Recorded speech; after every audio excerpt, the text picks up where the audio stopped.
Hello friends, you all are welcome in Lakshmi Videos by Kanishka Singh. आज मैं आप लोग को एक ऐसी कथा बताऊंगा जो बहुत कम लोग जानते हैं। इस कथा का शीर्षक है कैसे किया माँ लक्ष्मी ने रावण का वध। यह कथा अद्भुत रामायण नामक ग्रंथ से ली गई है। आप सब ने सुना ही होगा कि प्रभु राम ने रावण का वध किया था, पर क्या आपको पता है कि रावण को अश्विनी कुमारों से वरदान प्राप्त था कि रावण के मरण के बाद उसका शरीर नष्ट हो जाएगा और रक्त बीज नामक असुर की तरह रावण के शरीर से भी सहस्त्र रावण निकल आएंगे और उन्हें कोई देवता, पुरुष, पशु, पक्षी नहीं मार पाएगा।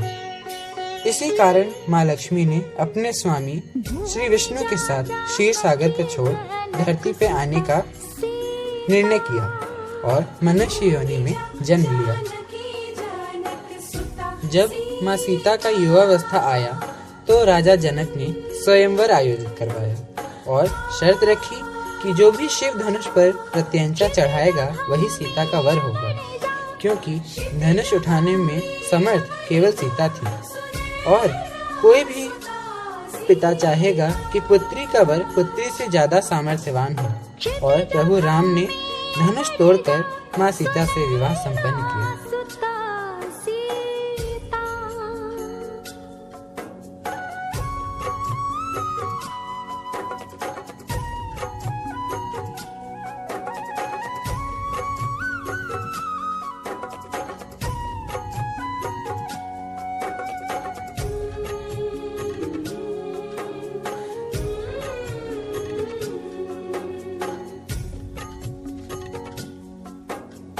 परंतु विवाह के बाद जब सीता ससुराल आई तो कैकेयी के मन में विद्रोह की भावना ने अपना पांव पसारा कि मेरा पुत्र भरत राजा नहीं बनेगा, राम वह स्थान भरत से छीन रहा है। यह बात सोचकर कैकेयी ने राजा दशरथ से वरदान में राम के लिए 14 साल का वनवास मांगा और सोचा कि अगर राम वनवास चला जाएगा तो मेरा पुत्र भरत ही राजा बनेगा।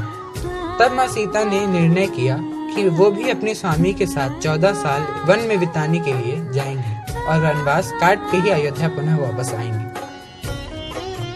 राम के वनवास जाते ही राजा दशरथ का देहांत हो गया और रानी कैकेयी का विचार विफल हो गया। भरत ने भगवान राम के चरण पादुका को सिंहासन पे स्थान दिया और कहा कि जब तक भगवान राम वनवास काट रहे हैं तब तक उनकी यह पादुकाएं ही यहाँ पे राज करेंगी।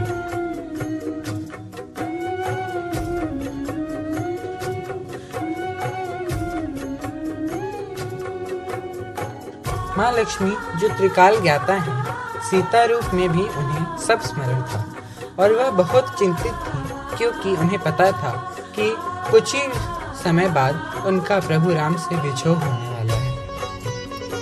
यह सब जानते हुए भी माता सीता ने विधि के विधान अनुसार ही सारे कार्य संपन्न किए।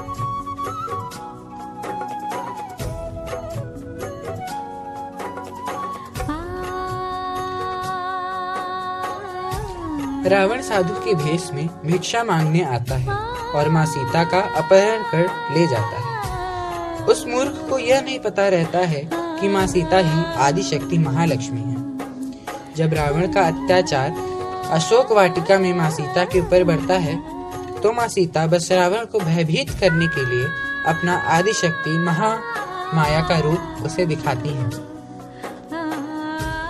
और उसके आने वाले शोचनीय दशा के बारे में उसे आगाह करती हैं और मनी मन उस दशा को देख के मुस्कुराती हैं।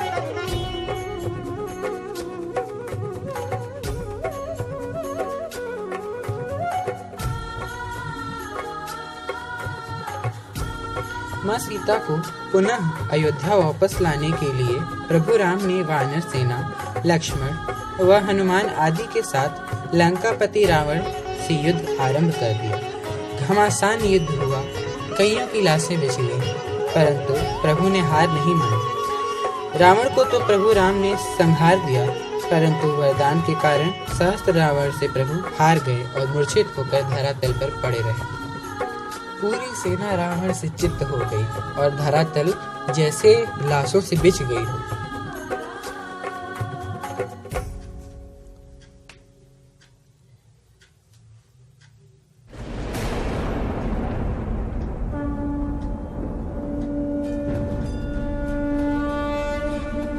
माँ सीता लंक पर्वत से यह सब दृश्य देख रही थी। यह सब देखकर उन्हें सहस्त्र रावण पर बहुत क्रोध आया। क्रोध से उनकी भ्रुकुटियां तन गईं, केश ज्वाला के लटों के समान हो गए, रंग काला पड़ गया और आंखें अग्नि के समान लाल हो गई। क्रोध इतना जैसे समस्त संसार का विनाश हो जाएगा। ऐसे भयानक रूप को देखकर भी रावण को भय नहीं हुआ। रावण को उसके बल का घमंड हो गया था। वह भूल गया था कि वरदान क्या है। सीता का भद्रकाली रूप न देवता है, न पुरुष, न पशु है, न पक्षी। तब माँ ने भद्रकाली रूप ले लिया तथा युद्ध में रावण को मार गिराया।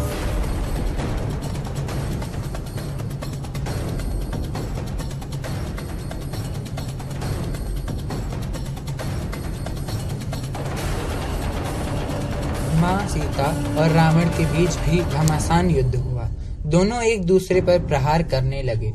कभी एक रावण मरता तो दूसरा रावण आकर युद्ध में तत्पर रहता। कभी वो मरता तो फिर तीसरा आता। ऐसे करते करते सहस्त्रों रावण युद्ध में आ गए और माँ भद्रकाली ने सबके साथ युद्ध आरंभ कर दिया। अंत में परिणाम यह हुआ कि धरती लगे जैसे रावण का समुदाय।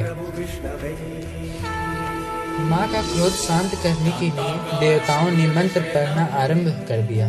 फूलों की वर्षा शुरू हो गई।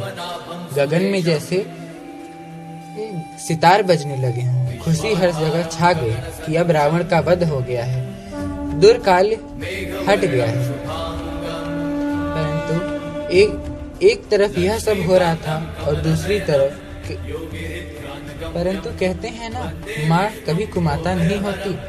माँ सीता ने सहस्त्र रावण का वध उपरांत उसे मोक्ष दान देके मुक्ति दी और कहा कि तुम सदा सदा के लिए इस संसार में जन्म मरण के चक्र से मुक्ति पालोगे।